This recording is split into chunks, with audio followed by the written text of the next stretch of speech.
YSR Congress party MLA Chandrasekhar గారు social మీడియాలో బాగా యాక్టివ్గా ఉంటాడు, చాలా యాక్టివ్గా ఉంటాడు.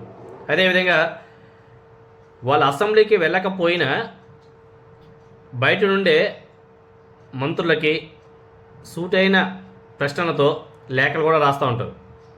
దాంట్లో భాగంగానే నిన్న అప్పులకు సంబంధించి కూడా చంద్రశేఖర్ గారు అదేవిధంగా మిగతా ఎమ్మెల్యేలంతా కూడా కలిసి పయ్యావుల కేశవ్ గారికి లేఖ రాస్తే అప్పులకు సంబంధించి పయ్యావుల కేశవ్ గారు లిఖితపూర్వకంగా పెద్ద చిట్టా రిలీజ్ చేశాడు.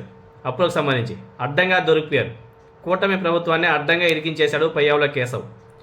అదేవిధంగానే అంటే చంద్రశేఖర్ గారు ప్రెస్ మీట్లలో కూడా చాలా మంచిగా మాట్లాడుతుంటాడు. ఆయన ఈరోజు ఒక పోస్ట్ చేసినాడు, చాలా మంచి పోస్ట్, వ్యాలిడ్ పోస్ట్.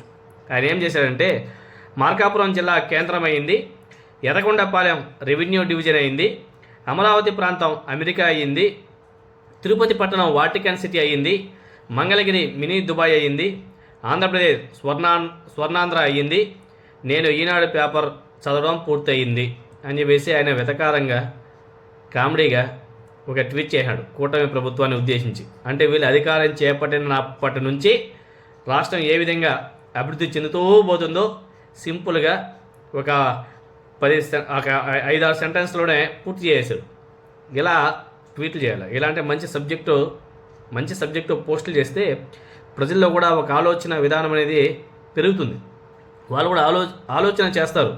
కరెక్టే కదా, కూటమి ప్రభుత్వం అధికారంలోకి రాకముందు ఏవేవో ప్రగల్భాలు పలికారు, వచ్చిన తర్వాత ఏమైంది, అన్ని ప్రాంతాలు ఏమయ్యాయి, అమరావతి ఏమైంది, ఇలా ఆలోచన చేస్తారు. ఎందుకంటే ఎక్కడ చేసిన గొంగలు అక్కడే అన్నట్టు రాష్ట్రం పరిస్థితి ఇంకా దిగజారిపోయింది. అమరావతి అని చెప్పేసి లక్షల కోట్లు అప్పు తీసుకొచ్చి అమరావతిలో కుమరిస్తున్నారు. అన్ని ప్రాంతాలను మర్చిపోయారు. మరి ఏ విధంగా అమరావతి అమెరికా అవుతుందో చూద్దాం మరి.